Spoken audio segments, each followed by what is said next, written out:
so many people do so many things for us, and I just really want to let people know that we appreciate it. And then I have a friend here who is going to introduce the play.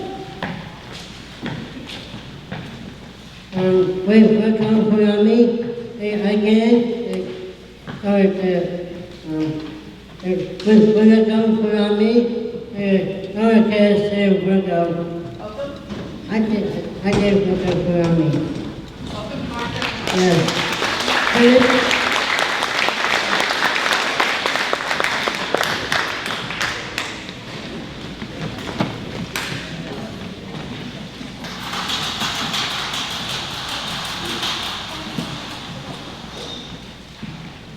Want another sarsaparilla, Fergus? Oh, no. Because if you want one, I'm going to have to go all back and open up another barrel. Thanks to last of it there. What do you say? Oh, no. Well, you just go ahead and think about it. Or just thinking gives you too much of a headache. You really try bodies and patience. Did you know that, Fergus? Well, you do. I wonder how Dixie puts up with you. It's like pulling teeth to get 3 words out of you. Unless you're different when you 2 lovebirds are alone. Do you talk of a storm when you're alone with Dixie? No. I didn't think so. Can't picture you whispering sweet nothings in your ear. It's a mystery to me with that gal season you. A powerful mystery. So you want to know the sarsaparilla or not? Oh, You don't know. Story of your life, Fergus. Is your mom still ailing with the indigestion, Fergus? I was a fool to ask. Here, you tell her to take a spoonful of this every once in a while, and it'll do the trick. Just keep it away from the cats, though. Silly varmints. They love the smell of it. Now tell your mom that she doesn't have to pay me until the next time she comes in. oh, thank you. You seen Dixie today? Fergus, you either seen her or you went. Which is it? Well, I gotta have me a talk with her. So if you see her before I do, you know what? Forget it. I'll wait till I see her myself.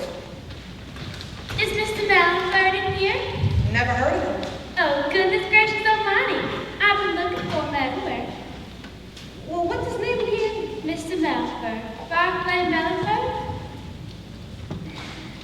Nope, still never heard of him. And I knows everybody here in Wildcat Crossing, and everyone within 10 miles. Ain't that right, Fergus? Oh, no. Bertie, you ever heard of crumpets? No. Who's he? It's something you eat. And gammon, and scones, and Earl Grey. Earl who? Oh, you're talking about Earl Wappinger. You know, the fella who's got the cabin down the holler? No, these old foods. Hey, Fur, have you gone plumb loco? Would ever want to eat Earl, what's his name? Some cannibals or what? It's the kind of tea he told me. Who, Earl? No, Mr. Malliford. He's a British gent who... Wait a minute. You talking about that Limey who bought the Barlow place? That's him, Mr. Malliford. He just hired me as his cook yesterday, and he seems nice and all, but today he goes asking for crumpets and gammon, scones, and this is your own Grey tea, and I never heard of any of them. Let me see. I might recall that now that you done told me these foods. A crumpet is lactose, I reckon, but thinner.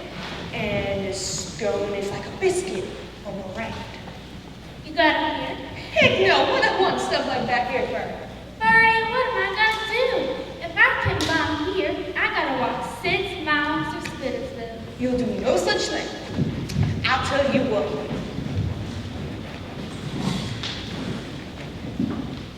You'll cook yourself up some flapjacks, but overdoing it, you'll press them real flat, and you got your crumpets. For the scones, you cook yourself up some biscuits, but while they're still hot, throw them on the table till they get round. Thank you. Now, I don't know what gammon is. As for Earl, what's his name tea? Brew up some regular tea, or make it stronger. No man can tell the difference. Oh, Bertie, thank you. That'll be, give me the 22 cents. Here. You got change for $1? $1 bill. It's what he gave me, Bertie. Oh, goodness gracious, I don't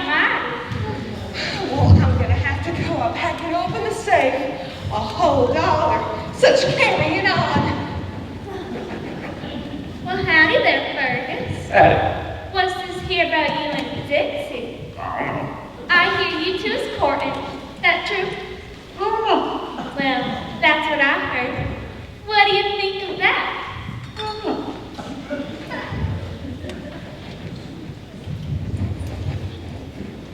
Here, and don't you go spending any of it in Spittersville. Go rob you blind just as soon as spit at you.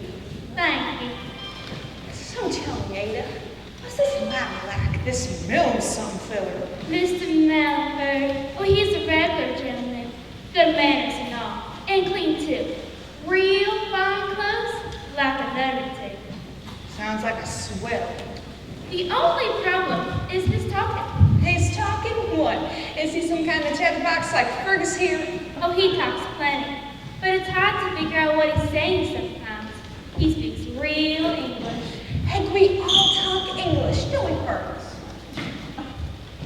oh, I'm in like from England across the ocean. It ain't the same. You're not making any sense, girl. Talking is talking. I can't explain it. The words are different or something. He just keeps talking, and I just nods my head like I understand. I reckon I won't let him how he's talking all wrong. After all, he pays me real good, and I like working for him. Better than when I cook for Calvin Vic, beyond the truth. Reckon you're right, Ada. No one ever works for Calhoun Vic for long. Not since he came here 2 years ago. Afternoon, Bert. You need me something to drink. Been mending fences for Snooky Patterson on one. Howdy, Ed. Amos. Sure thing, Amos. Some sarsaparilla. Sam's good. I gotta get the dust out of the road.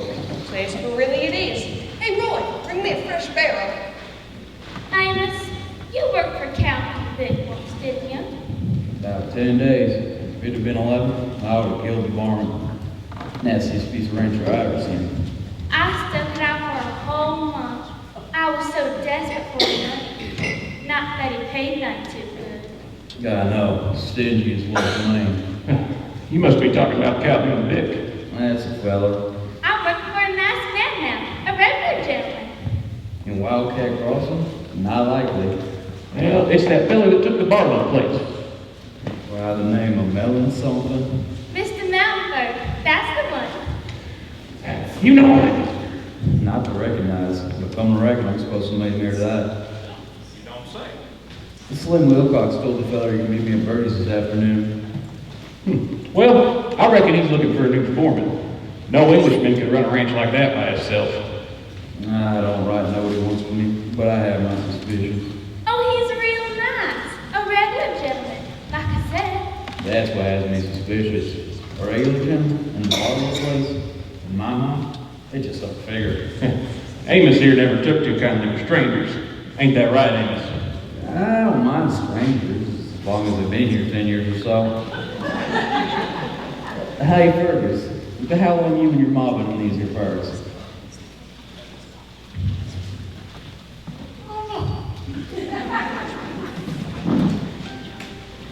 Well, there he is. Now you can see for yourself what he's like. Afternoon, Mr. Melford. Miss Burr, I see that you're purchasing the provisions that I requested. Jolly good. I've been doing my best, Mr. Melford. I got the makers for the crumpets and the scones and that kind of tea you'll like. But I ain't had no luck on the gammon. Maybe they only grows in England? The confusion is all my fault, I feel. I forgot to account for the subtle variations of the American dialect. Huh? I mistakenly used the word gammon. A more appropriate word would be ham. Ham? Why didn't you just say so? You hear that, Bertie? It's just ham. You're gonna have to go to Mike the Butcher for ham. I don't sell no meats. You know that, Ada. Again, I apologize, Miss Burr. All I can say is what the poet once said, "The fault, dear Brutus, is not in our stars, but in ourselves." You see what I mean? Ah, I fear I have not had the pleasure. Had no pleasure. You ain't getting nothing from me. How droll. Miss Burr, won't you introduce me to these fine folk gathered here? Oh, sure. This is Mr. Melford from all the way from England to work the Barlow place. here is Bertie Mullen. Not the same Bertie Mullen of Bertie Saloon and Suppliers whose establishment is so quaintly designated. There's only one birdie, and that's me. Charmed. Sure. And this here is Bertie Tink and Bertie store clerk, Roy Hubert. Mr. Tink and Mr. Hubert, so pleased to make your acquaintances. I hope we shall be good friends. And this here is Amos Dabbs. Hey, Miss Dabbs! The very man I had the chance upon in my coming to this establishment. Fortune has been kind as we are happily met. I heard you was looking for me. Truer words were never spoken, Mr. Dabbs. Shall we be seated and partake in the local favorite? Compliments of myself, of course. What? Amos, I think he's offering to buy you a drink, but I ain't exactly sure. Astute as ever, Mr. Hubert. I shall indeed pay. I don't take no drinks from strangers. Don't be that way, Amos. Oh, it is a wise precaution and one by which I should abide. Alas, I am still a stranger here. A poor soul set sighing by a sycamore tree. Shakespeare again. I guess I'll tell you what. I'll pay for my own drinks and you can tell me what's on your mind. Capital idea. Let us sit over here. Miss Mullen, I believe I would like something cool and refreshing. I got sarsaparilla, and I got the stronger stuff. I believe I recall the beverage sarsaparilla from my remote class. I shall have a glass of that. One sarsaparilla coming right up. And don't call me Miss Mullen. Sounds like my sister in Topeka, who I don't like much. Call me Bertie. You are charming beyond words, Miss Birdie. I eagerly await the fruits of your hospitality. Oh, goodness gracious almighty. I better get myself over to Mike's place before he runs out of gambling. I mean, ham. Now, Mr. Dabbs, I'm embarking on a precarious endeavor. Indeed, it is an agrarian adventure which offers unlimited excitement. But I must say that I'm not without reservations. Substantial reservations, Mr. Dabbs. I enter onto this quest, if I may call it that, with trepidation. But it is a trepidation commingled with sufficient confidence and strength of character. You don't suck. I do say. Hey, I thought you was gonna set up farming at the Barlow place. You put it very succinctly. I'm sorry. I didn't mean to buy it. At this point, my apprehensions would be considerably allayed if I knew I had the personnel in whom I could place my absolute trust and fraternity. That, Mr. Dabbs, is the point at which you enter onto that scene. I do what? Mr. Dabbs, a colorful and somewhat over-rusticated character that I chanced upon by the name of Slim Patterson, told me that Amos Dabbs is as experienced as he was astute. Slim said what? Or words to that effect. My rural endeavor requires a man of supervisory skill in agricultural savvy, and I believe in you that I've come upon the very specimen. Listen, foreigner, I don't know what you're on about, but... I think he's asking you to be foreman at his new farm, but, heck, I don't know. Astute as ever, Mr. Hubert. Hey, now don't you go fancy talking to me, mister. It's Amos you gotta settle. Foreman, Nothing less. how many men do you aim on hiring? That is entirely your prerogative, Mr. Dabbs. My what? I plan to cultivate approximately 130 acres the first year, and then, if happenstance is favorable, I'm going to escalate the production to the full 200 acres. I don't know, mister. Please, call me Bob. I got my suspicions. Naturally, you are reticent. Now, don't go putting words in my mouth that I don't understand. Your apprehensions are totally appropriate, undoubtedly. There you go again. No, I still realize I'm still a stranger to your locality. You hit it on the head, stranger. A stranger in these parts is... Afternoon, Calhoun. You came again for some provisions? Or is this just a social call? I'm looking for Dixie. Well, as you can see for yourself, she's not here. Now, I've been looking for her all day. Ain't that unfortunate? You, sing. You know what Dixie is? I reckon you don't know much. But, you see Dixie? You tell her I'm looking for her. Boy, Yeah. I need my change back in. Well, now I got the 5-cent kind and I got the deluxe 9-cent brand. Now that is nothing but alfalfa root and barley root. Wait, now, Vic, if you don't like my chewing tobacco, then you can go shop over in Spittersville. And maybe I will. Tank, remember what I said. You see Dixie Klein? You tell her there's something we need to discuss. Oh my, I must say that was a colorfully rustic individual. A friend of yours? He ain't no friend of mine. Yeah, he ain't no friend of nobody. That there was Calhoun Vic. You know, he owns a ranch not too far from your place, Mr. Melford. Now, if I were you, I would keep your fences mended and make sure nothing goes traipsing over onto his land. He'd as soon shoot its head off as sneeze. I don't know what he's up to, but I don't like it one bit. I figure I better find Dixie and warn her. Oh, Dixie can take care of herself. But all the same, a warning wouldn't hurt nothing. You know what Dixie might be, Fergus?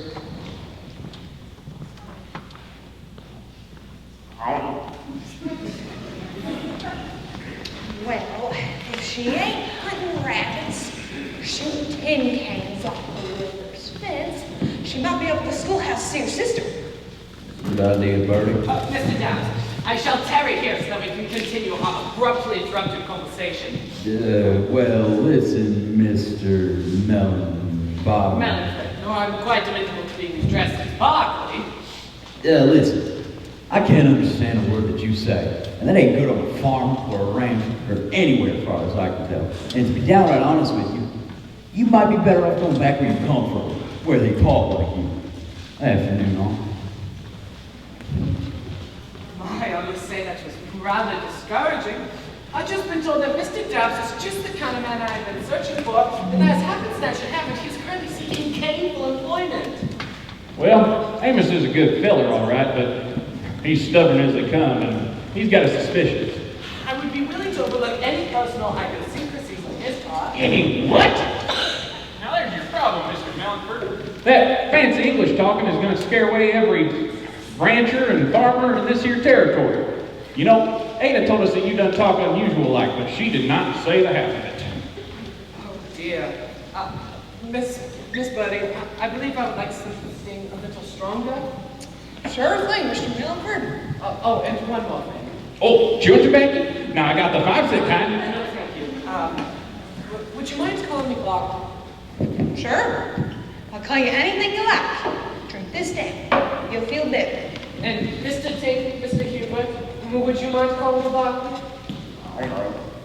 Well, sure, I'll call you Barkley. You mean a great deal to me. You call me Fergus. Excellent. To Miss Birdie, Mr. Tink, and Mr. Hubert, my only friends in the new world. And the old world, too. You have to gulp it down, Barkley, or else it rots your teeth.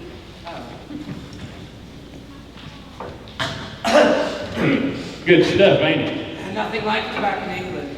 So tell me, Barkley, why'd you come around these parts? And why'd you buy the Barlow place? I didn't buy it, I inherited it.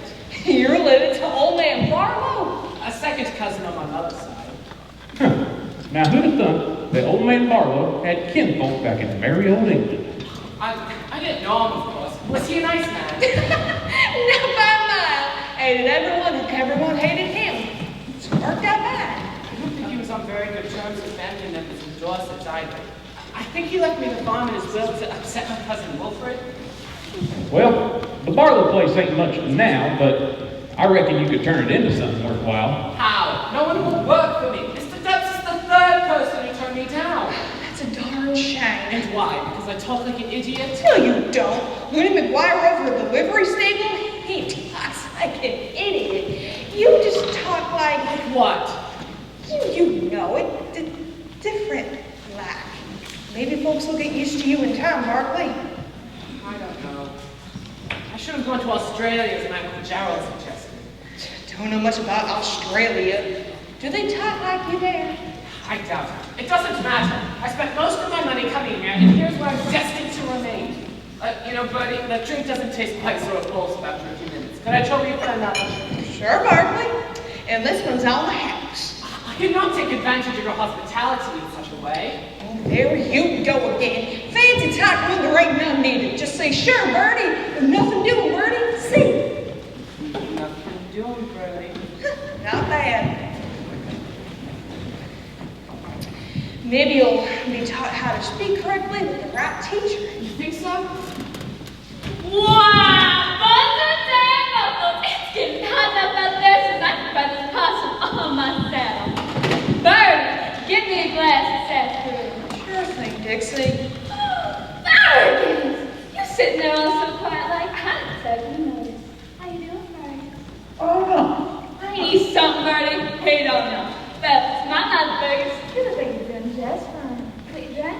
Sarsaparilla. Maybe I can join you then. What do you think of that? I don't know. You eat something special, Fergus, you know that? Well, here's your sarsaparilla, Dixie. It's nice and cool. Roy just opened a fresh barrel of alcohol. What's that, Fergus? Got a little big. What about the main one? I'm looking for you. Don't say. Yep, Calhoun came in here wanting to know where you been. Something's got his hackles up. I don't know what. Well, let him come looking for me. I don't go traipsing after no stuff. Hey, Fergus, how about me and you go to that dance in Spittsville tomorrow? Wouldn't that be fun? Oh, I'm telling you, we're a heap of fun, okay? Alright. That's fine then. Buzzards and buffaloes. I might even put on a dress.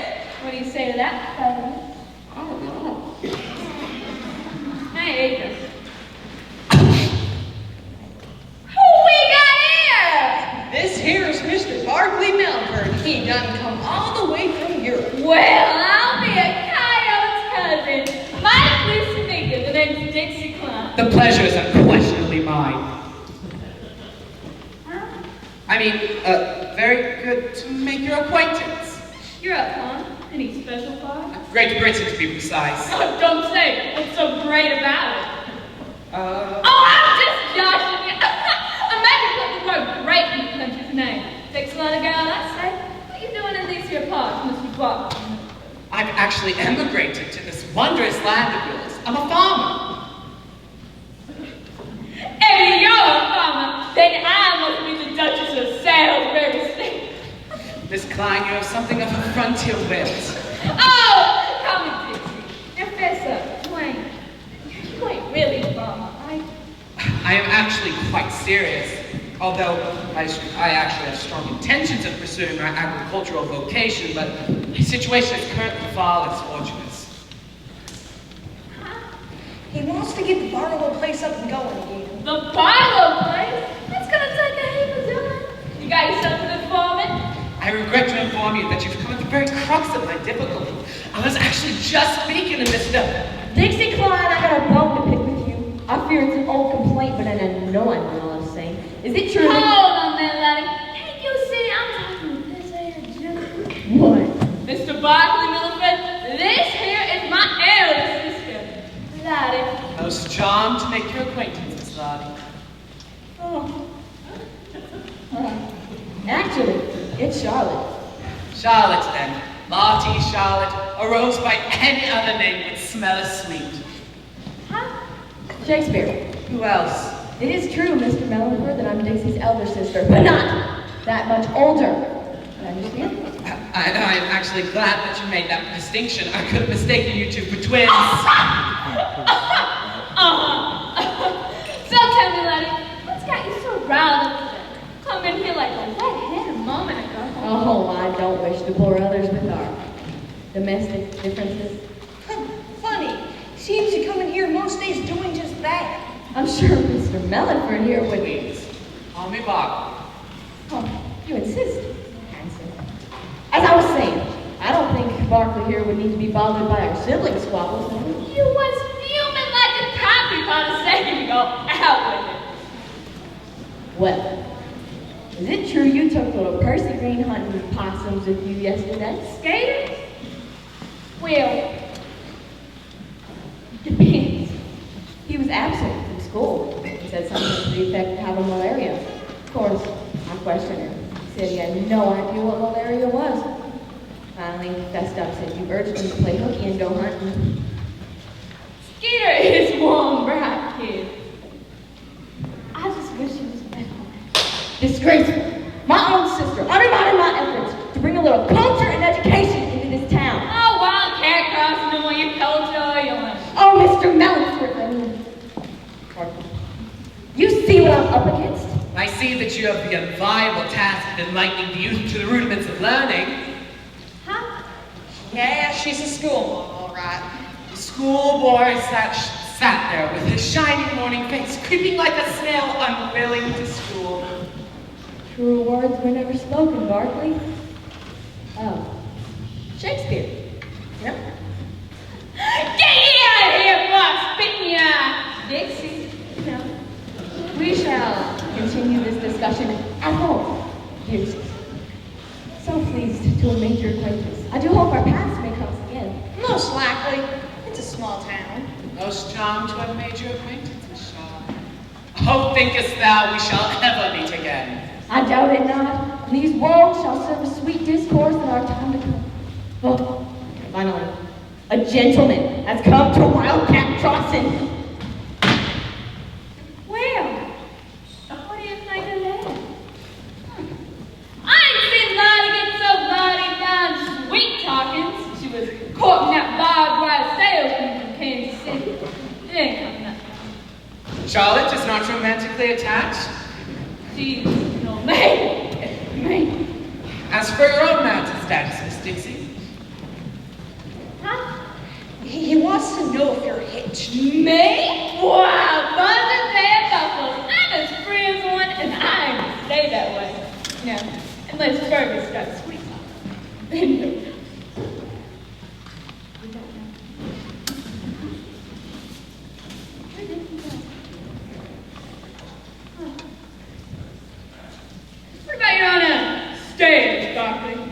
Got any lady folks chasing after you? not quite.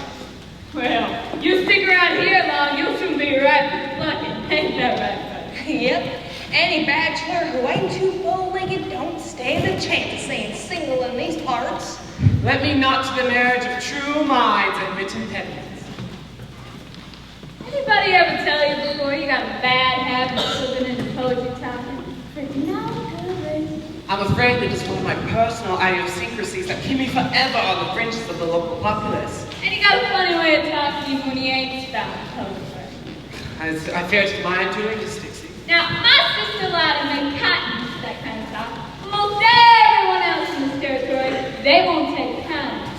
So I have learned. Unfortunately, I was educated at Winchester and Cambridge and cursed with this blasted speech impediment. Perhaps I could be taught. There you are. You know Captain Big is looking for you. Oh, Dix, why you get all Calhoun mad again? You've been running around town for a minute. I was a nice quiet day. Drink my sweet tea. Till Amos here comes up saying that Calhoun might be stirring up trouble again because you've supposedly been on his land again. Oh, Fergus here done told me already. Should have got you chatterbox. Well, it's everybody here now, so it's all on me. I don't want to mess with him either. Besides, Calhoun's worse than swallowing one of the horny toes backwards. Oh, it don't worry me. Now, here's a couple fellas you ought to know, Barkley. I'm Miss Dab, best red foreman in these here parts. And this here's Deputy Hugh Ferg. Nice to meet you. I'm the deputy. Hey, yo, Birdie, can I get a sarsaparilla, please? Pleased to meet you, Mr. Buck. Mr. Dabbs and I have already been introduced to the advantage of neither of us, I fear. Yeah, I can't understand the word the man says. What are you gonna do about Calhoun, Dixie? Nothing. As for Barkley, I know he lets his talk and get too fancy about hey. He can't help it. He got up to a place where they don't know. Miss Dixie apprehends the difficulty with accuracy. It is more matter of nurture than that of nature, don't you think? Yeah. You see what I mean? I can't make it work for the man, Amos. But I know you're making a big mistake. The Barlow place could be spruced up something special for our home. I think Barkley here just needs a little help on his talk. He seems to be a bright feller and can get to speaking regular with just a little learning. Sure. Who's gonna teach you? Fergus here? You think you can teach us to fly me out of dog, Fergus? Didn't think so. Fergus here ain't too big on talking his snow. Are you, Fergus? Hey, I can run at the mouth as good as anyone. Maybe I can teach Barkley a thing or two about good American talk. Would you? It wouldn't be done. Feller says 3 words. 2 of them just don't make any sense. I'm Miss Dad, you stubborn old rattlesnake. You think that just because Barkley here ain't from around these parts, he can't know nothing. You're so set in your ways, you wouldn't trust him with Keith Lafayette if they walked in here and started talking for rent. Now, don't you start getting uppity with me, Dixie Clown. He hated too stubborn to come in out of the running. And just because you can shoot good, you think you know everything? Well, shoot and think it's 2 different things. You don't score so well on either of You them. call me dumb? Let's just say you ain't smart enough to teach nobody nothing unless it's got to do with a rifle. I can learn this story talk better than you. want to make a bet on that? Put your money where your big mouth is? Sure I do. When's the next meeting at the grandhouse? For next month, I believe. I think it's the 14th, yeah. What about it? At the next grandhouse, Bartley is gonna stand up in front of all the farmers and ranchers in this territory and make himself a speech to them in good American time. Oh, Miss Dixie, I don't think that'd be a very prodigious idea. No, he'll talk all right, but never do a darn thing he's saying. I'll bet $20 $20? You don't have $20. Neither do you, but I can get it, and so can you. Unless you're scared to pet. Nah, I ain't scared of no bet. This will be the easiest $20 that I've ever earned. Says you. Shake on me. Miss Dixie, I think your faith in me is a bit premature. Deal. $20 says this fool stands up at the Grange home next to me and makes a fool of himself. I says he'll talk to them fellas so good they'll want him to run for mayor. Oh my, I didn't mean to start anything. Oh, goodness gracious almighty. You should have seen Mark's face when I informed him he's been selling gambling outside and didn't even know it. It's hell. That's right. Mr. Melford done taught me the word. Ham. The failure don't know the word for ham. This will be the easiest $20 that I ever got.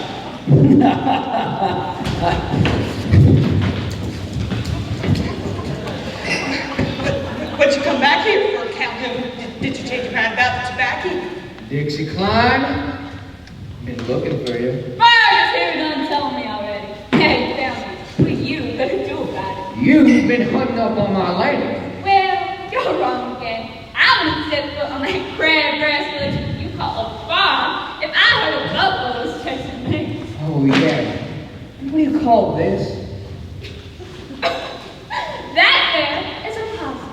Calhoun Dick. I never knew you was that dumb. That came from my land. If it did, it'd be all shriveled up and puny. I shot that critter where I always does, over on the violet property. That's passing on land that's owned by the bank. You can get into a heap of trouble doing that, Dixie Klein. I went trespassing, and it ain't owned by the bank. And what do? Go and buy it? You hardly got enough money to buy yourself a sarsaparilla. No, that's a farm. I want it! The Barlow property. That is, I own it. I gave Dixie permission to hunt there anytime she wishes. And who are you? Barclay Mellonford. So pleased to make your acquaintance, Mr. Is this true? Of course it is, Calhoun. Don't you know what goes on around here? Bartley now owns the Barlow place, and Amos here is his foreman. Yeah, we'll see about that after the 14th of next month. That Barlow land comes right up next to mine. See, you don't cross that line. I'm the only one doing nothing like that on my land. And the possums will feel better knowing that, Calhoun. Where you shoot, I got nothing to worry about. Terry! Next time you see Dixie Klein, you tell her to be careful. I don't like her attitude. Oh, goodness gracious almighty. What an unsavory sort of man that Mr. Bick is. Oh, Calhoun is all bluster. But one of these days, Dixie, you're gonna go too far with him. Well, that weasel don't scare me. Sometimes you shoot off your mouth more than your gun. Did you mean what you said, Mr. Downs? Would you consider coming to work for me? Maybe. Ask me after the next month. By then, I'll be $20 richer, and I may want to take it easy for a spell. Afternoon. And I best be getting back to put this here ham on us. Wish you could have seen Maximus when I informed him he's been selling gambling outside and didn't even know it. Miss Dixie, I am so sorry that you got entangled into this bet.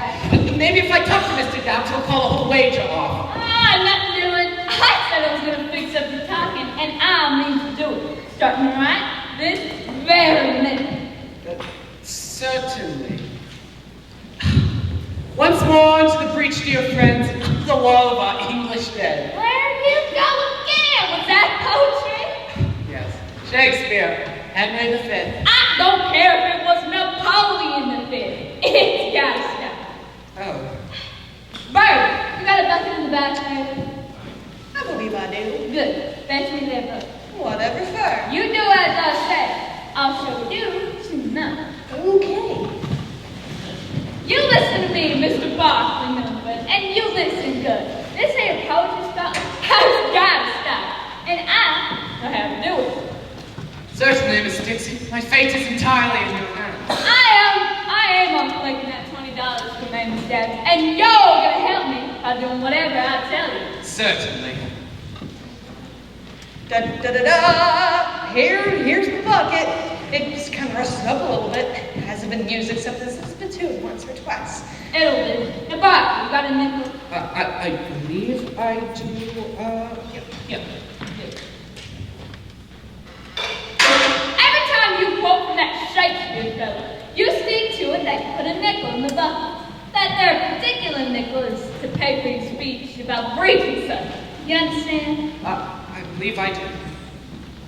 Who gets to keep the nickels, Dixie? I'll split them all with you, Bertie, if you want.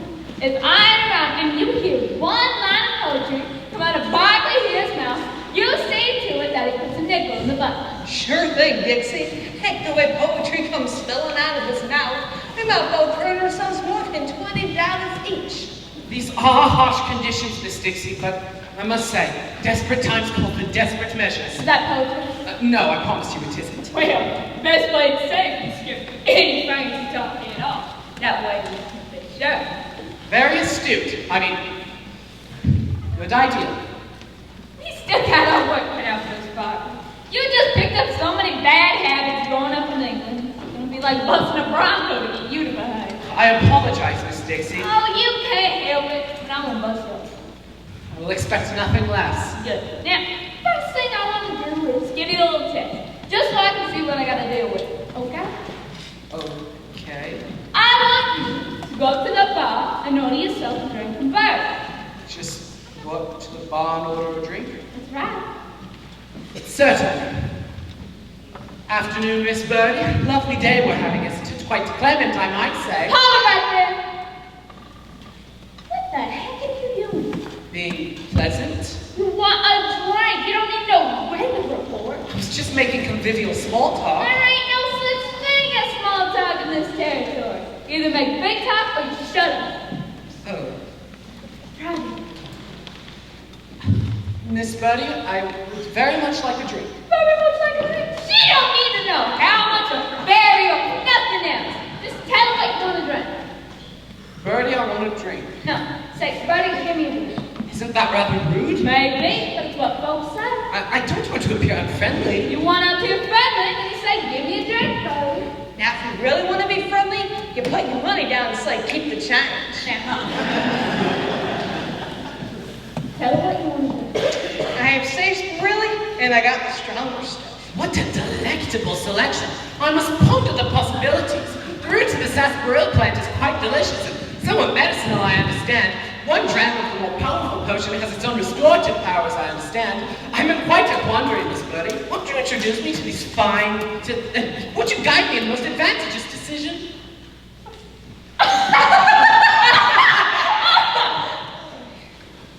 Something tells me I'm going to lose this bet.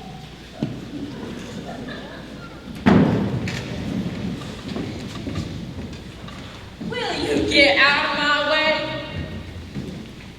There he is. Shush. Stop pushing me from behind. I ain't. I told you he'd be here. Shush. Gosh, Aunt Dolly. Ain't he pretty? You can say that again. Will you get out of my way? Good afternoon, Bertie. I'd come shopping. I guess that's Sally Tremaine, and I know what you came shopping here for, too. Oink. I have no idea what you're talking about. I wonder what took you so long. Last time there was a new fella in town, you was able to sniff him down in a few hours. I come to buy a few provisions, and if that ain't reason enough for me to be here, I don't know what is. Sure. We need a few things ourselves, don't we, sisters? We do. Of course we do. Gosh, Aunt Dolly. Always pleased doing business with the gals. But it seems you already have 2 customers. We can wait our turn. Of course. Of course we can, I'll wait all day for that one. I reckon I ought to introduce the gals to Mr. Melford here. That would be polite, Bertie. Oh, but maybe you gals are too much of a hurry and would want to be on your way. No! No hurry at all, Bertie. Oh, Bertie, stop clawing with them chickens and get on with it. I ain't gonna go till they get their eye full of broccoli here. I reckon you're right, Dixie. Heck, let me do it. This here's Mr. Bartley Millenberg, who's got the Barlow place now. Wow, I had no inkling somebody bought the Barlow place. Me neither. Well, ain't that just something? Look, you gals just happened to be passing by. Very good. But I thought you said sure. I'm in quite a quandary, Miss Birdie. Won't you introduce me to these fine ladies gathered here? Oh, let me do it. This here gaggle of gates is the Grange Brothers. You got Ruby. Lots of Mr. Milford. And Molly. Tickle pink, Mr. Milford. This here is Handy. Howdy. And the youngest. Bud. Gosh, Aunt Golly. Bud? What an extraordinary name. It's really Rosebud. But everybody calls her Bud. After Paul had 3 girls, he was really hankering for a boy, so he started calling me Bud. And it's been Bud ever since. What a delightful story, Miss Bud. All I can say is what the poet once said, deny thy father and refuse thy name. In the bucket! Lost. Huh? Not you, Miss Bud. His words will hoist me, as they say, on my own patrol. In the bucket! Ain't you forgetting something, Dixie? What's that? I fear we have not been introduced. My recitations, which are growing more and more expensive, have quite distracted me from your lovely presence. Well, this here is Sally Tremaine. She ain't married, but she'll tell you every hour like clockwork in case you forget.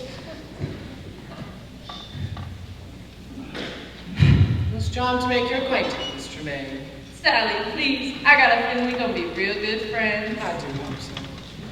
Bertie said that about me because, well, when people come into town, they're often surprised that such a fine young lady like me isn't married already. I know I'm surprised, astonished even. Well, ain't you kind to say so?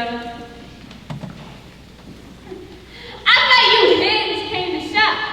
What can I get you, ladies? Oh, it looks like I plumb forgot my shopping list at home. Ain't that something? I can't find mine nowhere neither. What shopping list? You said we was coming. Well, I bet we better get on our way, sisters. Already done, Aunt Golly. Come along, sisters.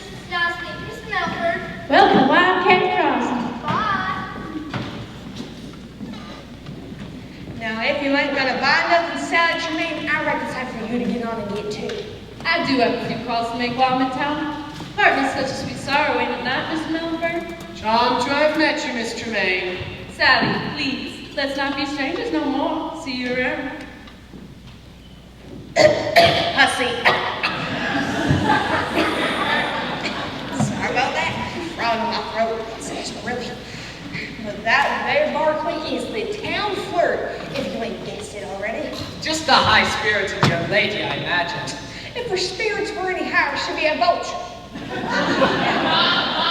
But you can go fancy talking with Sally tonight and my sister Lottie and those cackling Greensboro sisters, and they will laugh it up. Laugh. But it ain't gonna help you none to talk regular to the men folk in this county who you want to be afraid of. I understand, Miss Dixie. That is why I'm going to be a most diligent student, apprehend all of your instructions, persevere with fortitude, and win all glittering prizes. Huh? What prize? Oh, it's just a metaphor, nothing more. What's the matter? I know it's a metaphor for cows and such, right? How droll. A metaphor is a simple poetic device. In the bucket! But glittering prizes is not Shakespeare. I don't care. It's poetry, and you gotta stop doing it. In the bucket. Very well. You know, I would offer to pay you for these lessons, but it appears I already am. Still got my work cut out for me, Barkley. I can see now that not only do I have to teach you to talk right, but I have to learn you the ways of the way. I see. You mean decorum, Say what? appropriate behavior, the ways of the world, your world. I reckon that's what I'm learning. But I sure am getting tired am entirely at your disposal, Miss Dixie. What? My schedule is wide open. You're what? My schedule? Well, we're not following you, Barkley. What's My schedule? Yeah. Oh, like my diary or calendar or appointment book? My schedule. Oh, so you mean schedule? I believe I do. Where's my purse? Over on the counter, Dixie. You're not leaving, are you? I'm getting out of here before I say or do something I'll be really sorry for. You're not giving up on me. Barkley, I must have been mad dog for the trap. But right now, I ain't got no more strength to learn here. So we'll just give her another try tomorrow. Don't be discouraged. I ain't discouraged. But I figure if I shoot you dead right now, I ain't got a chance winning that bet. So let's just say goodbye till tomorrow. I understand. Good. Till tomorrow then. Farewell and all that. Parting is such sweet sorrow. In the bucket. Huh? Parting is such sweet sorrow. Shakespeare. You sure? Positive. Romeo and Juliet. Act 2, Scene 2. Well, I'll be a coyote's cousin. Not that I've met this fellow, and I'm quoting Shakespeare for the first time, and I'm not a hot nickel. Shakespeare! I wouldn't say so. Well, what do you think of that?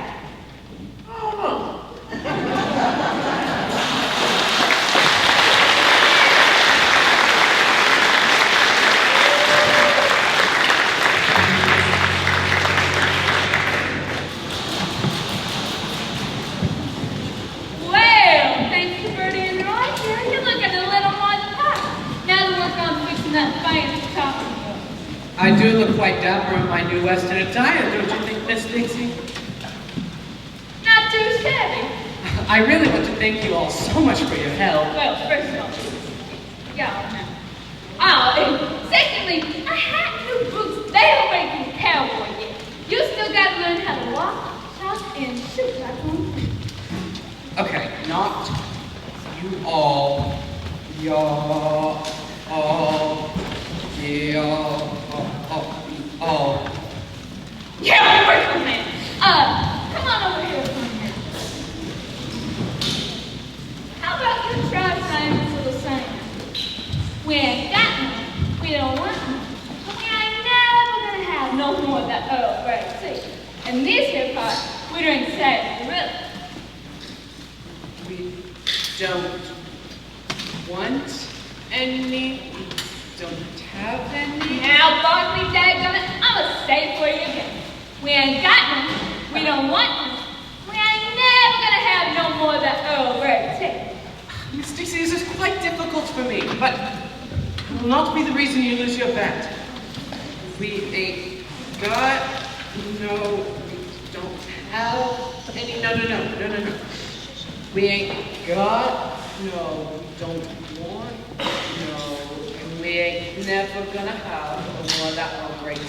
Not too bad! In these here parts, we drink sarsaparilla. In these here pots, we drink sarsaparilla. Again! We ain't got none, we don't want none, and we ain't never gonna have no more of that Earl Grey tea. In these here parts, we drink sarsaparilla. We ain't got no, we don't want no, and we ain't never gonna have no more of that Earl Grey tea. Now we got picnics! Let's head outside. Skate is supposed to meet us to take you out to your fire, so we can see how you are when it comes to shooting.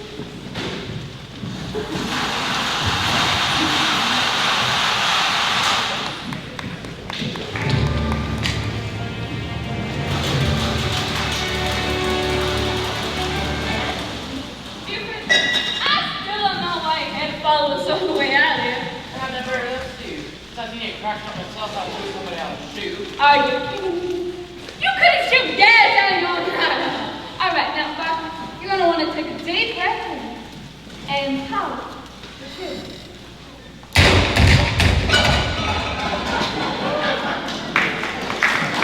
Chief, go run and set those back up to the bar.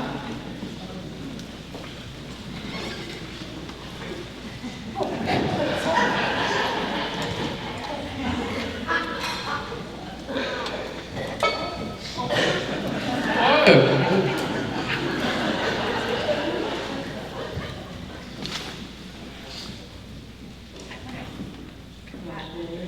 a deep breath in. And shoot.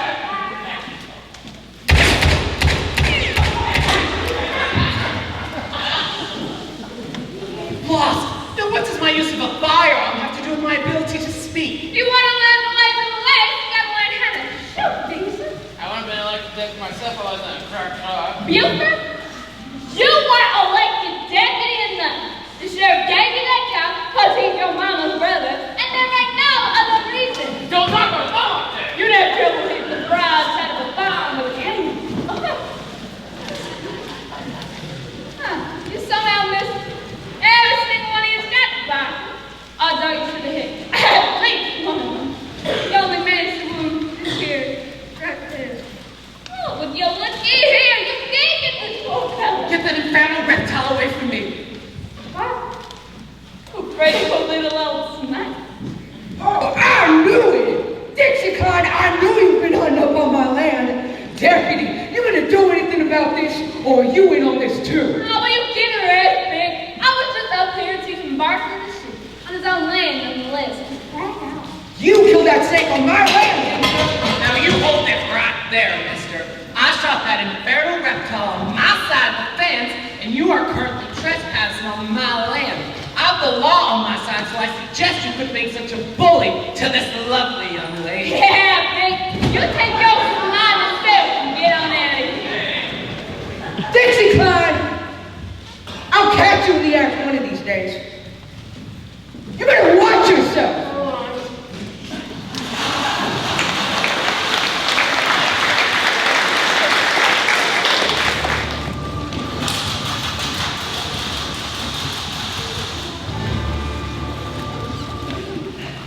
I heard you too. I'm the one that heard it. You and Ethel live stable. I heard he was running a rig for tonight. I'm the one that heard that too. God damn, Jones. Where can you read, buddy? I am Miss Millen secretary. I am his mom. He's old enough to come indoors and pleases. We don't care where he's been. We just want to know where he's gone. Yeah, that's right. What do you want him for anyway? Well, it's that. We just want to wish him good luck in the green trial. Yeah. Well, I bet he'd be mighty pleased to hear that. I'll let him know if he comes in. We want to tell him ourselves. That's right. Well, then send him a telegram. Not unless y'all buy something, you all skedaddle. Oh, goodness gracious almighty. Roy, you got any food grease? Of course I do. What do you want with food grease? Mr. Malberg is wearing his new boots tonight, and they're as stiff as a rock.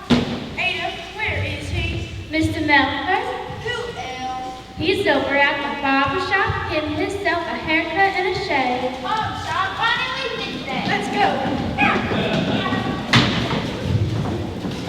Well, here, this grease ought to work. Now, normally I use it on the water pump, but man, that'll work for boots too. Cost me 40 cents. Oh, there, Roy. Thank you. Those Greensboro sisters. Sometimes I wish I was a rattlesnake. They go running when that comes too close. I know what you mean, Birdie. This town ain't got 2 or 3 real women. The rest are all cats and chickens. Real women, huh? Meaning you? Yeah, and Barkley Melford knows one when he sees one. Oh, he's seen you all right. Poor feller can't come into town without running up against you, whatever straight for him. All coincidences. Happy coincidences. I bet. Well, I don't get to spend as much time with Barkley as I'd like to. You ain't the only one. Those Greensboro sisters been coming into town all regular like ever since Barker showed up. I see Dixie ain't having no trouble spending time with Barkley. Well, that's because of this here bet. She's learning to speak like a regular fella so people can understand him. I ain't have no trouble understanding him. I like his favorite talk. Yeah, well, men folk don't. And tonight's gonna speak up at the Grange Hall meeting and show them that he can talk okay. Such a silly bet, as if Dixie Clyde could teach her how to go move. You know Dixie, she's stubborn. She ain't let up on all these past 4 weeks. How are these lessons coming along? Well, sometimes he sounds pretty darn close to normal. And then there's other days, well, he sometimes forgets gets and starts with the poetry. I bet Dixie and Barkley are getting kind of chummy spending all that time together. What are you hitting at, Sally Tremaine? Nothing. You just but you could ask me if there ain't something going on between them. Well, yeah, things happen, you know, between a handsome fellow like Barkley and even a ruffian like Dixie. Well, truth be told, they're at each other's throats most of the time. She keeps riding him and he takes it, but I swear he's fuming inside the pressure cooker. Now, if that's your idea of romance, then they is regular lovers. Just what I thought. I knew Barkley could tell the difference between a real woman and a sharpshooting coyote. Now, do you go about nothing Dixie on me? At least she ain't no brazen hussy dude. You have customers. Fergus, what can I do you for? All needs more medicine. Again? I just sold you the bottle the other day. Kids got to it, drink it all up. Yeah, well, I told you I like that stuff. Well, here, you're in luck. I got but one bottle left. Now, normally it goes about 20 cents, but I'll get it to you for a dime for your trouble. Thank you. Well, I better get going. I don't think Barkley will be stopping in anytime soon. What do you want him for anyway, if you don't mind my asking? Well, I got me this pretty new dress to wear to the Grange Hall meeting tonight, and I don't want to take Pa's horse.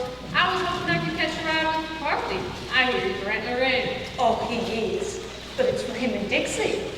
Oh, And I don't suspect they're planning on taking any passengers. I reckon not. And here I am with this pretty new dress. It's enough to make a gal spit. Well, then use the spittoon if you gotta. What was that, Fergus? Got me a rig. Used to belong to Jake Potter, but he don't need it anymore. You say you got yourself a rig, Fergus? Yes. Was you planning on going to that Grange Hall meeting tonight? I don't know. Well, I know. You're going to that Grange Hall meeting tonight, and you're going to be riding next to the finest lady in Wildcat Crossing. What do you think of that? Oh, come on. See you later, Bertie. Well, what do you think of that? Shoot me in the blouse, I tell you. That's what I think. Won't be nothing left but his hat. To look at that. He forgot his ma's medicine. I declare, so people. Barkley! Give me a drink, Bertie. What'll it be, sarsaparilla? Yep. And keep the change. Thank you. You new in this town, mister? Maybe. What's it to you? Nothing. Just wondering. Well, ma'am, you just keep wondering. We don't get many strangers in this town. That's so. You were right there, Barkley? You call this a rock gut sarsaparilla? Well, it's the best brand I got. Well, it ain't strong enough for me. When I order a drink, I expect it to burn up my insides or else it ain't no good. Well, maybe you're just too tough for life for this town, mister. Maybe I am. Then maybe I ain't. Maybe I cannot tolerate this. What, Barkley? Where are my hot indoors? It just isn't done. You knew you was doing so good. Dixie would have been proud of you. I doubt that very much. I do my very best, but she still insists on berating my efforts. Puts money in my purse. Shakespeare had it right. Lost. You know, it was worth it to say to you, I can't get scolded by her. Poor Barkley. You've had a time of it, ain't you? Oh, don't worry about me. I'll win Dixie her bet. She'll get her $20 and then... Well, then what? I don't know. I honestly don't know, Bertie. Well, once folks know you can speak regular, you'll have no trouble getting workers for your farm. Maybe. Well, ain't that what you want? I don't know what I want. Yes, I do. I want to be me. Partly Melonfoot, not some kind of pioneer phony. Put your hand on. How many times do I have to tell you? He had it on, Dixie. He came in here and ordered a drink and everything. And he kept his hat on the whole time, I tell you. What's it doing there on the top? I asked him to take it off because he was at the barber shop and I wanted to see what a good job they done over there. Yeah. Well, now you see. Put it back. Yes, ma'am. Sorry, ma'am. I'm gonna change my mind, Barkley. I ain't gonna wear no dress with me. I'll just take my home. What? But I've gone in right to the Riggins. Oh, I know you did. But I don't feel like riding in no rig. So I took Lot and she could ride. She got herself all curtied up. She didn't want to sit on that horse. I see. Now, don't you and Lottie go talking poetry and Lottie down the way over to the grain car. You gotta get yourself thinking the right way. Don't you worry, ma'am. I'll concentrate. Don't clean your bed. It ain't just a bet, Barkley. There's $20 at stake. I reckon I understand that. Oh, don't think of it that way. This is your big chance. You still them farmers and ranchers just like it. When they start talking they ain't gonna talk poetry. Not bad. When they start talking wheat prices, you say them things like that. How can you be so certain not to talk about wheat prices? But that's all they do in them meetings. That's because you gotta take my word for it. Yes, ma'am. Wheat and hay, I hear you. I hope I haven't kept you waiting, Barkley. Not at all, Miss Charlotte. I hear you to accompany me to the Grange Hall this evening. Such an unexpected pleasure. Oh, Bart, pleasure is all mine, I assure you. Where did I go? Barkley, this is just what I was talking about.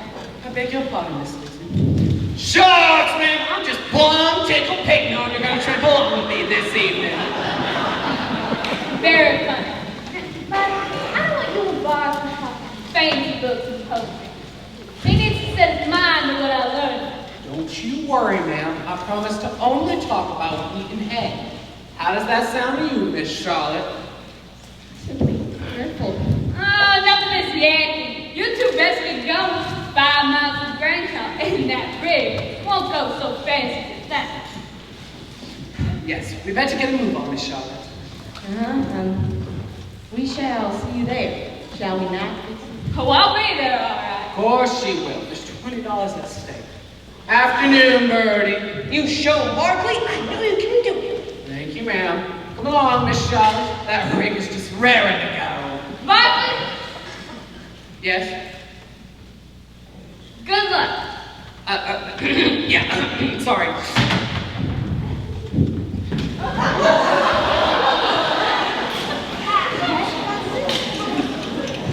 don't know what happened there. Well, other than him yanking your poor sister, you nervous about tonight? I reckon all of this is done. Oh, there's no reason to be. He'll do just fine. I reckon so. You've done your best. He won't disappoint you now.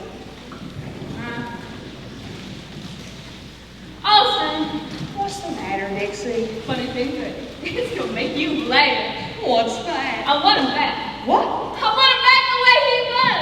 Ain't that a house? Well, I reckon something like that. So you love the fella? Does he show? Not the hand lads for sure. I like him a lot from the very first. Didn't want to catch on, of course. What did I do about it? Gone home. Tried to make him something he ain't. I'm sure he hates me. Oh, I don't know if that's true. But you have been pretty rough on him these past 4 weeks. I know. I didn't want him to catch on that I liked him. So I treated him something terrible. But the more and more I learned him to talk regular, the more I miss the fella that first brought him to the store. Well, Dixie, you surprised me. Didn't think it was the sort of gal that could strip up that. I surprised myself. Didn't know what hit me at first. But what have I done about it? Gone and moved him. Hassled him till he hates me. Oh, I don't know if that's true. Oh, you've seen it for yourself.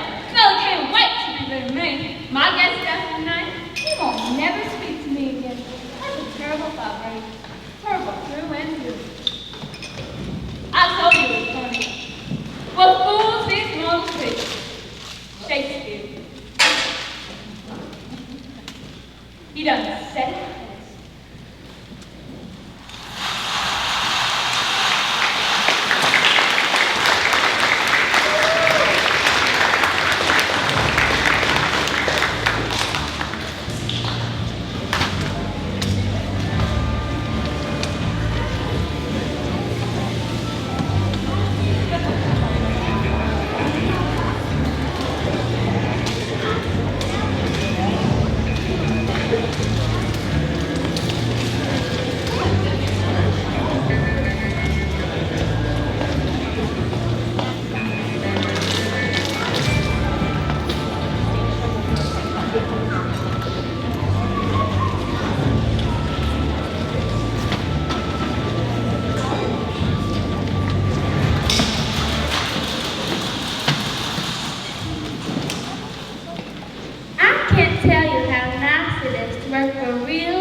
He talks to you so nice and says things politely and says thank you and please and especially lovely.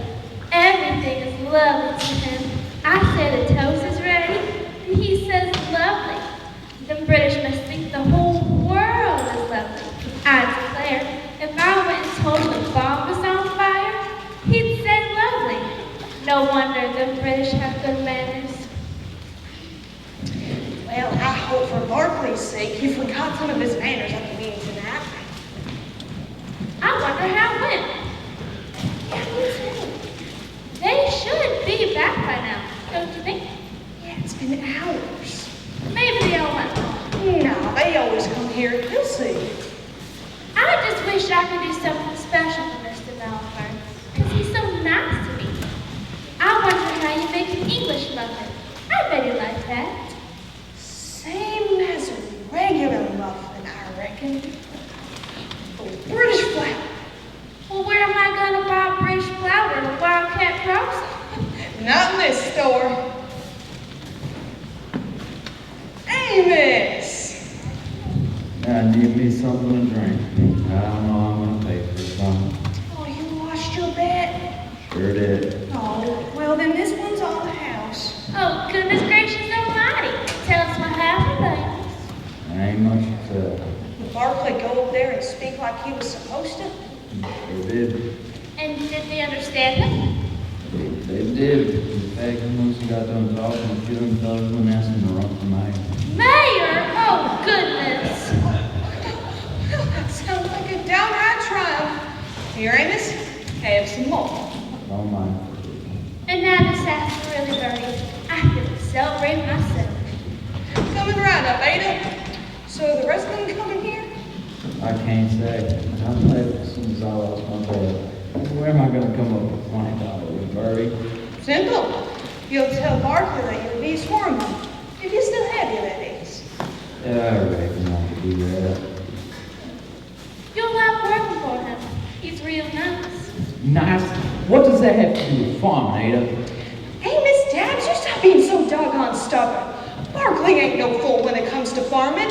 He done told me he growed up in a place called Dorset, and he had a real farm with crops and cow raising and horse breeding and everything. Then why didn't he stay there? It wasn't his farm to keep. It belonged to relatives. So instead he got himself all educated and such, but he always loved farming. And then he inherited the borrow place, and then he came here. Well, I guess it did make a little sense.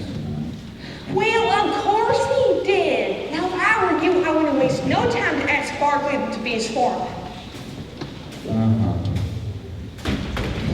Richie, where's Mr. Melford? I thought he'd been here. I haven't seen no sign of him. But Amos here done told us that he did a real good job in the meeting tonight, right? Oh, yeah, he told me like he was born to these parts. But where can he be? Well, did he ride back the body? No, they have not. We the fight.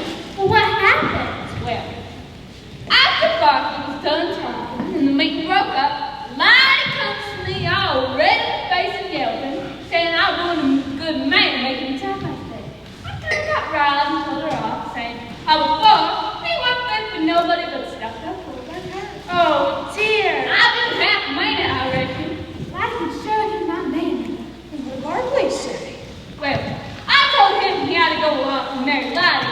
The two of them could talk poetry to each other so they was fluent. Goodness. Then Barkley said he weren't marrying no one. I should keep my mouth shut because I wanted $20 and that's all I cared about. Then Lottie gets mad because what Barkley said. I'll not only marry no one. She went off in the park and went away. Then Barkley said I can take the ring back by myself since now I got $20. I can afford to buy one. Then he went off and it is the last I seen. Such doings. About that $20, Dixie. Oh, don't worry yourself about that, Amos.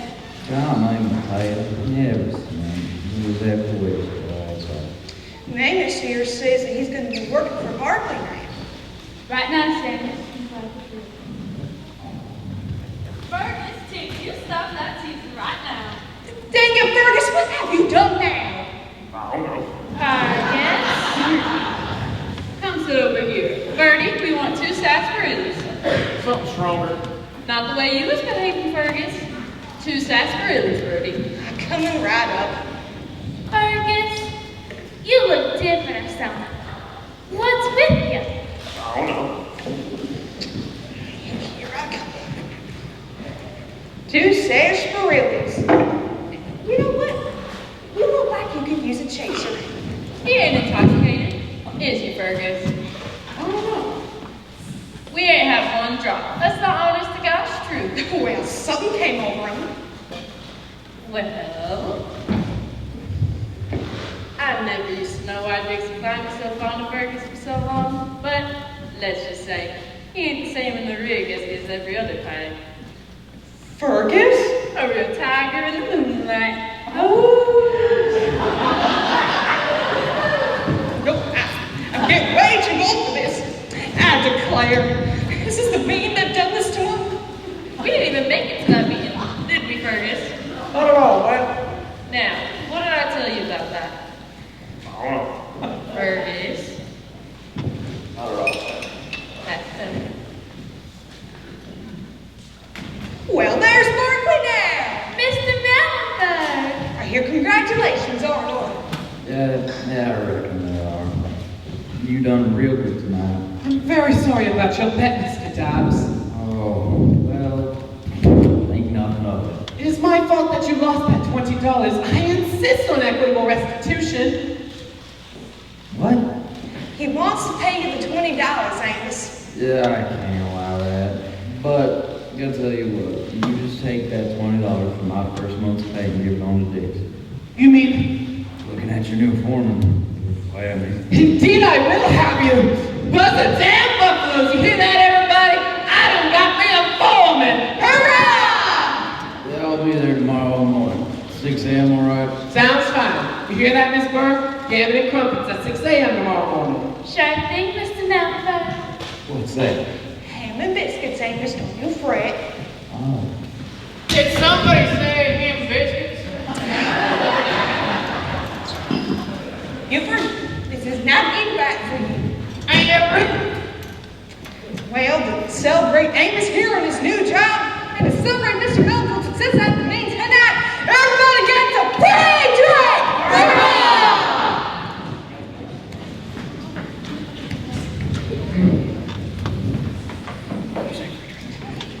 Miss Dixie. Fuck. I would be remiss not to mention how grateful I am for everything you have done for me. I wasn't much to take to. You just needed someone to cry to along every once in a while. We both know that is not entirely true. Oh, you're a smart fella. You would have figured it out yourself. Talking. I think it was much more than a mere matter of talking. You taught me to think like an American. You did not learn you how to act rude. At first I thought that, but after a while I realized there was much more to it than that. Like what? Like honesty. Saying what you mean when you talk, not hiding behind my fancy words as you put it so well. Well, sometimes them fancy words were pretty nice to hear. Hey, I think even all your poems from had a kind of charm. Do not be fooled by charm, Miss Dixie. Where I come from, there's plenty of charm, but not enough truth, and you taught me that. I don't lose my temper, and you call it good. It's an honest temper. I wish I had it. So, now you're just like flirting. Well, I guess I can't help it. So I may as well tell you something else, Miss Dixie, that I didn't realize for myself until tonight. What? That it wasn't only the bet. There was much more to it than that. Lots more. Oh, Barkley, I didn't mean to go and change it. I just wanted to help. And to help me, you did. I apologize for my harsh words earlier this evening. What about me? I sounded like a wounded polecat the way I would behave. That's when I realized What? that Dixie in here? What is it, Lottie? It's Calhoun Pitt. He's looking for you. Oh, don't fuss so, Lottie. I'm telling you, Dixie, he's in a real mean mood, and he's got his bullwhip with him. You say Gallo's got his bullwhip? That's right, and he's looking for Dixie. There he is. Not kidding, guys. You was wonderful time, Mr. Melford. I'll say. Oh, so good. I can stand it. Real good. Are you really gonna run for mayor? oh, I don't think that'd be a very prodigious idea. Chicana, we ain't never had a answer before. That's a plain truth. Hey, I think you ought to be sheriff, too. Oh, yeah. Dear ladies, I am flattered by your kind thoughts and words, but I don't think... Calhoun, we got the deputy in here somewhere. Where is he? Get out! The people in here! Get him! Calhoun, you're in trouble. We don't Don't you dare! Dixie Clyde, hey, I couldn't tell you to stay off my land. I don't need no telling from you. I can hear you have the land. You've been hunting up near them grover trees by the stream. I know You this. don't know nothing, Calhoun Vic. Well, I got proof. There are wheel tracks in the mud. Somebody's been up there tonight in a rig. Oh, Rick! What would I be doing hunting a rig? Of all the fool things. Well, somebody's been up on my land, and I says it was you. And I said you don't know what you're talking about. You ain't gonna listen to me. You listen to this. Y'all don't want none of that. Shut up, Bernie. Now you've got a right sharp tongue on you, mister, and I don't like it one bit. And who? And you don't? Now, who in Sam Hill is you? You sawed-off runt of a man. The name's Barclay Mellonford. Remember it because you're going to quicken your boots every time you hear it. Step outside, Beanpole, because there ain't enough room in here for the thrashing I'm gonna give you. I'll meet you outside, mister. Now's as good a time as any. I ain't doing nothing in particular at the moment. So glad that you got an opening in your, schedule. What was that? Lost. You said schedule. Forget what I said. I said step outside and... I heard him. He said schedule. Why, you unmitigated fake. Where are you from? Now that is none of your business. Texas, Kansas Territory, plus all. Dorset. Well, so am I. Now, isn't that a coincidence? You mean him? Allow me. Been having this past 2 years. Oh, goodness gracious, oh my. Wow, All this time you've been counterfeiting? I cannot tell you how dreadful it has been. Denying my true self, hiding my true speech. Most days I thought I would just take leave of my senses.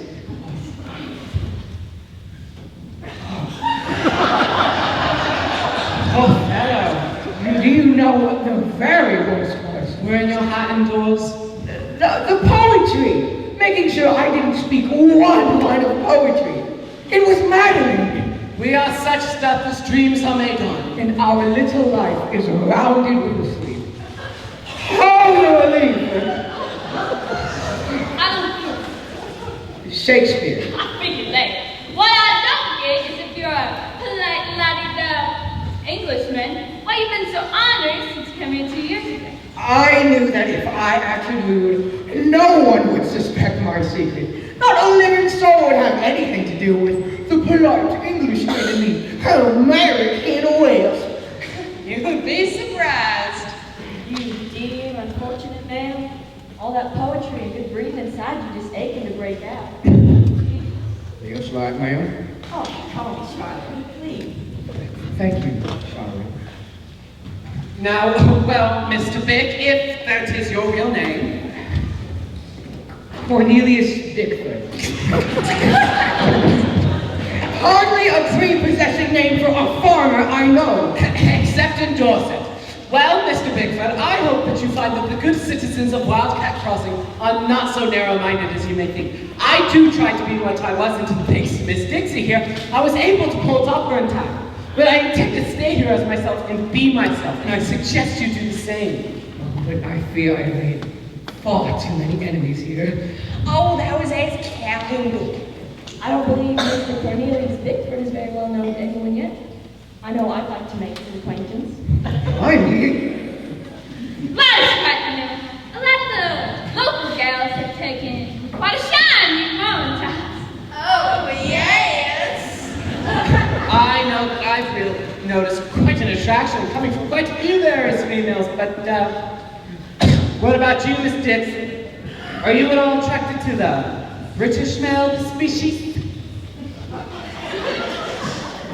I reckon a certain one. Miss Dixie, that is all I wanted to hear. Oh, Barkley, well, I was so busy trying to change you. I talk, Miss Dixie. It's poetry to my ears. Kiss me, Paul. What do you think of that?